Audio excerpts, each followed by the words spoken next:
Welcome to The Terrible Take, a daily segment telling Steelers Nation what's on our mind. I'm Dave Bryan. Hi, I'm Melanie Friedlander, and welcome to my Terrible Take.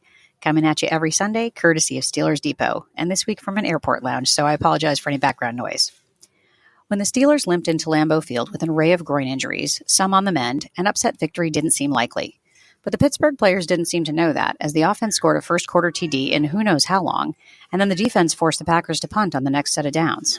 Things were looking pretty good, even as Green Bay lined up for a field goal attempt near the end of the half. Suddenly, cornerback Joe Hayden blocked the kick, and safety Minkah Fitzpatrick scooped up the ball, charging down the field while we all screamed, "Go, Minkah, go!" repeatedly, and he scored a TD and his first splash play of the season, putting the Steelers ahead 17-14. Wow, my heart was racing. Our Steelers could really win this. Not so fast, though. There was a flag on the field, and I groaned as the official called Hayden offsides, and the play was ruled dead. We've all given the game tape the Zapruder film treatment, and no one, even Packers fans, has made the argument that the call was right. Joe and Minkah did not cross the line of scrimmage until after the ball was snapped, and while I can't be certain, it looks like the flag was thrown after the kick was blocked, making a bad call even worse. We all know how the rest of the game went, and there was no come-from-behind win for the Steelers. And maybe they would have lost even with the blocked kick TD. We'll never know, and that's the frustrating part. Over and over, year in and year out, NFL officials make mistakes that are potential game changers and at the very least huge momentum swings. Steelers at Saints and the absurd defensive pass interference on Joe Hayden in the end zone. The list is endless. I mean, there's actually a Twitter account that is still tracking how many days it has been since Jesse James caught that ball, and he hasn't been on the Steelers roster in a couple of years.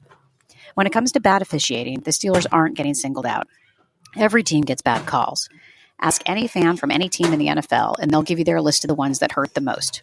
Just don't ask Seahawks fans about their Super Bowl loss to the Steelers unless you want an earful. The bottom line is that the NFL officials aren't doing a good job, and when they make egregious errors, you can't help but wonder, what if? And to me, that's inexcusable. I do believe some refs care about getting it right. In a Thursday night Browns at Steelers game years ago, Ed Hockley incorrectly called an incomplete pass for Antonio Brown. The next day, I sat across the aisle from him on a flight.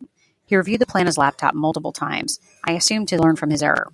For what it's worth, Ben connected with AB on the next down, and the Steelers won anyway. No what-ifs that night. I wish NFL officials were full-time employees, spending their weekdays and their off-season studying game tape and rules so they can do their job better. The NFL can certainly afford it, but as long as ratings and revenue are high, there's nothing forcing them to improve the product. Along those lines, I wish the refs were held accountable with fines and suspensions the way players and coaches are. But instead, if a player or coach comments on a horrific call after the game, they're the ones that get fined. Joey Bosa just made a $28,000 donation to the league because he spoke out about a super lame roughing the passer call against him last Monday night. Fortunately, the Chargers won anyway, so at least their fans don't have to play the what-if game. I can't remember if it was Ray Lewis or Terrell Suggs, but it was one of the Ravens star linebackers who once said in a media session following a game where Baltimore got jobbed by the officials that if a bad call changed the outcome of the game, the team didn't do enough to win the rest of the 60 minutes. And that's true.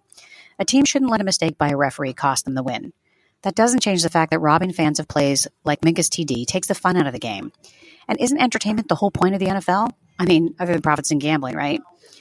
Here's hoping that the Steelers can get their first win of the season at Heinz Field, and fans don't have to spend any more time wondering if another bad call from the officials made a difference this week.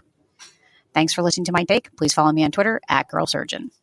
Be sure to follow us at SteelersDepot.com and check out episodes of The Terrible Take every day at 5 p.m. Eastern Time. And check out The Terrible Podcast with myself and Alex Skazora every Monday, Wednesday, and Friday.